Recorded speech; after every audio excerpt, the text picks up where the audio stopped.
আসসালামু আলাইকুম রহমতুল্লাহি বরকাতুহ।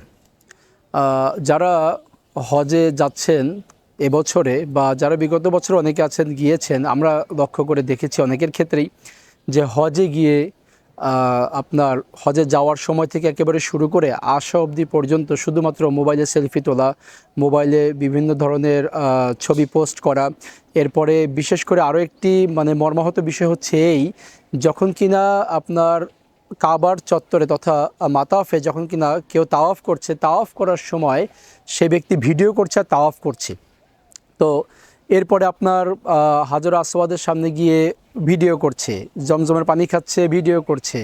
এরপরে আপনার দর্শনীয় স্থানগুলোতে গিয়ে ভিডিও করছে। যে ভিডিওগুলোর দেখলেই বোঝা যায় অনেক ভিডিওর উদ্দেশ্য এরকম, সে যে গিয়েছে সেটাকে প্রকাশ করা, যে আমি সৌদি আরবে এসেছি বা মক্কায় মদিনায় এসেছি বা হজ করতে এসেছি বা ওমরা করতে এসেছি, এটা মানুষের নিকটে প্রচার করা।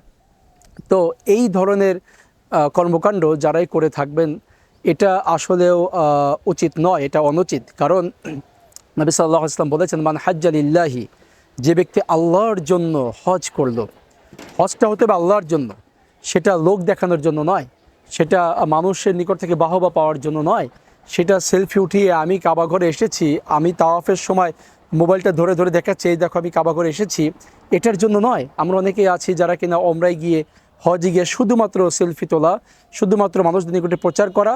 দিনের মধ্যে এমনও ব্যক্তি আছে যে 20টা-30টা করে ছবি তিনি পোস্ট করেন তার বিভিন্ন জায়গাতে যাওয়ার বা মক্কায় অবস্থান করার।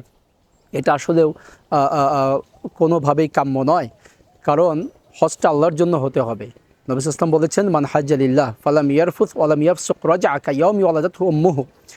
অর্থাৎ যে কিনা আল্লাহর জন্য হজ করলো, হজটা আল্লাহর জন্য হলো, সেটা লৌকিকতার জন্য নয়, লোক দেখানোর জন্য নয়, এবং কোনো অশালীন কাজ করলো। অশালীন কাজের মধ্যে তো এটাও একটা, যে একেবারে গর্হিত কাজ, কোনো প্রয়োজন নাই, অপ্রয়োজনীয় কাজ।